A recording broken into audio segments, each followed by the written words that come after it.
Masanya telah tiba, percikan bersemangat, capai cita-cita dirimu. Pewaris irajawan, harapan bangsa, berusaha dan berjaya. Prihatin, mahir, dinamik.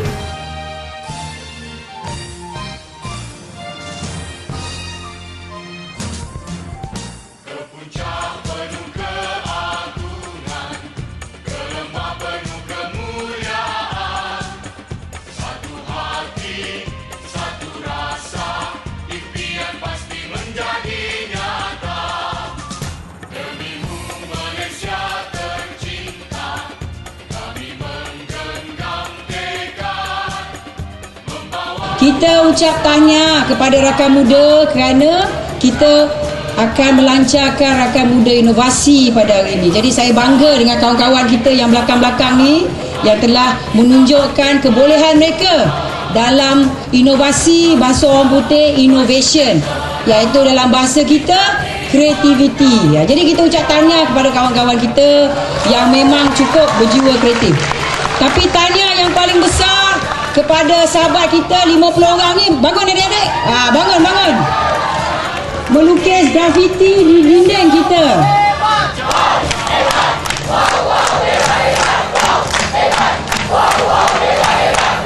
Rasa bangga kerana kita telah mewujudkan kerjasama antara kerajaan dengan generasi muda dengan mengeluarkan apa dia panggil mural yang kat luar ni.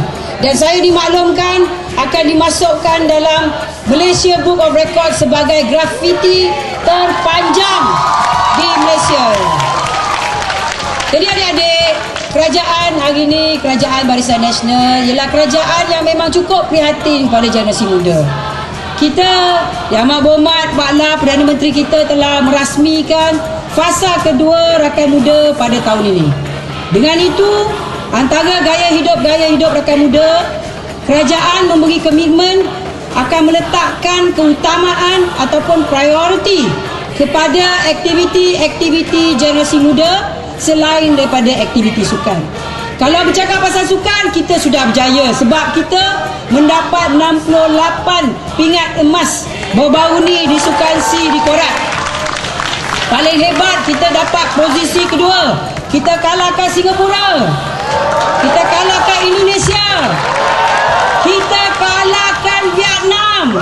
Dengan itu adik-adik, sokonglah, beritahu mak ayah kat rumah, kalau ada pilihan raya tahun depan, kita sokong apa?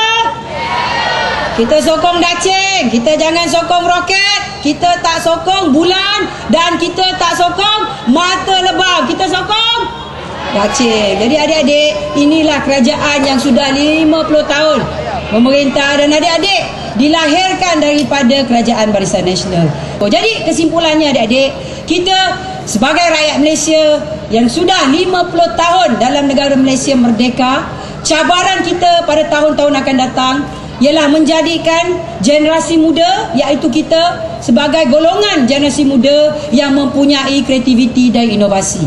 Dan saya cukup yakin adik-adik, kalau kita mempunyai kreativiti dan inovasi, kita sebagai seorang insan akan terus berjaya. Ingat itu. Kerana bagi saya, salah satu daripada kejayaan orang muda kalau dia menggunakan otak.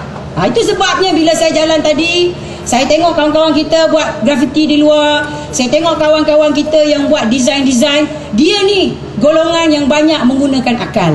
Jadi itu sebabnya adik-adik, apabila kerajaan berkata rakan muda fasa kedua, kita nakkan generasi 15 hingga 25 tahun dalam negara kita terdiri daripada orang-orang muda yang guna akal, yang ada otak. Kita tak nak anak Malaysia, anak-anak kita, adik-adik kita, generasi-generasi yang cukup bodoh seperti negara Pakistan. Ada ke bunuh Benazir Bhutto tu?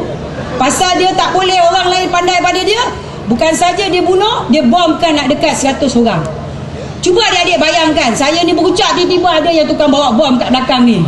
Adik-adik buat grafiti, bom. Kita bom kompleks rakan muda, kita bom pejabat belia dan sukan, kita bom macam-macam sebab kita tak suka sesuatu perpahaman politik. Itu sebab kerajaan tak sokong body indraf. Kita tak sokong indraf. Kenapa? Macam mana kata kerajaan Malaysia ialah kerajaan yang tidak menghormati bangsa-bangsa asing. Cina, India dan Melayu dalam negara kita hidup dalam keadaan aman damai. Jadi adik-adik, kita mesti menentang generasi-generasi dalam negara kita yang begitu ekstrim. Apa maksud ekstrim tu?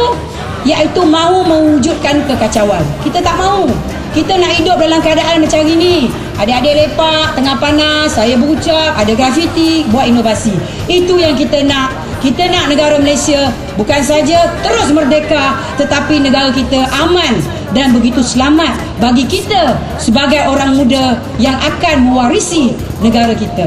Dengan itu adik-adik, teruskan perjuangan untuk menjadi generasi muda yang berilmu. InsyaAllah perjuangan kita akan diredai Allah.